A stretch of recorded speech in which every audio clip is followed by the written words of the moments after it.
ایک آدمی نے اپنی بیٹی کی تعلیم کا کوئی خیال نہ کیا، یہاں تک کہ اس کو خوب مال پیسہ دیا اور وہ خوبصورت لڑکی فیشنیبل بن گئی، یہاں تک کہ جوانی میں اس کو موت آ گئی۔ اس آدمی کی بڑی تمنا تھی کہ بیٹی جوانی میں چل بسی اور مجھ سے جدا ہو گئی، میں کبھی اس کو خواب میں تو دیکھوں کہ میری بیٹی کس حال میں ہے۔ ایک دن اس نے خواب میں دیکھا کہ اپنی بیٹی کی قبر پہ کھڑا ہے۔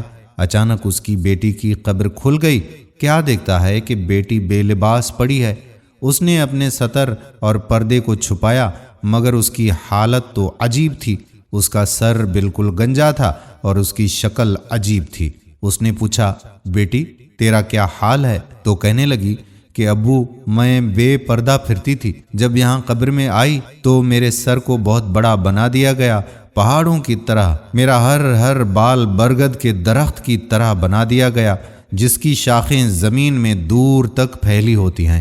پھر فرشتے آئے، انہوں نے میرے ایک ایک بال کو نوچا، اور جس طرح برگد کے درخت کو کھینچ لے تو زمین میں گڑھے پڑ جاتے ہیں، ابو ایک ایک بال کو نوچنے سے میرے سر کے اندر گڑھے پڑ گئے، اس لیے میرے سر کی جلد چمڑا بھی چلا گیا، صرف ہڈی ہے جو آپ دیکھ رہے ہیں۔ اس نے کہا کہ بیٹی تمہارا چہرہ بھی وہ نہیں۔ کہنے لگی کہ ابو آپ دیکھ رہے ہیں، آپ کو میرے دانت نظر آ رہے ہیں، ہونٹ نہیں ہیں۔ اس کی وجہ یہ تھی کہ میرے ہونٹوں پہ سرخی لپسٹک لگی ہوتی تھی اور میں اسی طرح وضو کر کے نماز پڑھ لیتی تھی۔ فرشتے آئے، انہوں نے کہا تو طہارت کا خیال نہیں کرتی تھی، تیرا غسل بھی نہیں ہوتا تھا۔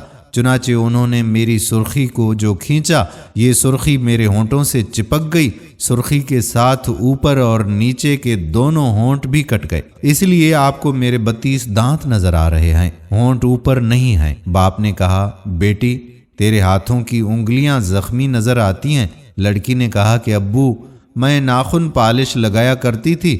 فرشتے آئے، کہنے لگے تیرے ناخنوں کو ہم کھینچیں گے۔ انہوں نے میرے ایک ایک ناخن کو کھینچا۔ ابو میرے ہاتھ پہ زخم ہے، میرے چہرے پر زخم ہے، میرے سر پر زخم ہے، میں بتا نہیں سکتی۔ آپ نے مجھے اتنی محبت دی تھی، میں نے جو خواہش کی ابو آپ نے وہ پوری کر دی۔ مجھے اتنی محبت دی کہ میں تو غم اور پریشانی کو جانتی نہیں تھی، شہزادیوں کی طرح آپ نے پالا۔ کاش ابو آپ مجھ پر ایک احسان کیے ہوتے، مجھے کچھ دین کی سمجھ بھی بتا دی ہوتی، میں اس عذاب میں گرفتار نہ ہوتی۔ نہ میں خاوند کو بتلا سکتی ہوں، نہ میں آپ کو پیغام بھیج سکتی ہوں، اکیلی یہاں پڑی ہوں۔ فرشتے آتے ہیں، ہاتھوں میں گرز ہتھوڑے ہوتے ہیں، میری پٹائی کرتے ہیں۔ ابو میرا دکھ بانٹنے والا کوئی نہیں۔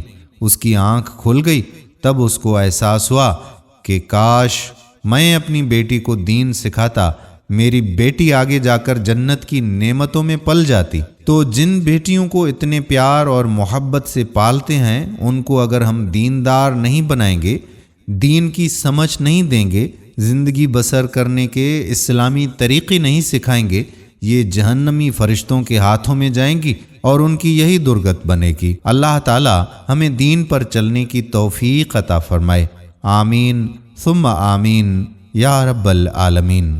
دوستو ویڈیو پسند آئی ہو تو دوسری بہنوں کی اصلاح کے لیے اس ویڈیو کو شیئر ضرور کیجیے گا۔ آنے والی ویڈیو تک اپنے میزبان قادر بخش کلہوڑو کو اجازت دیجیے۔ اللہ حافظ۔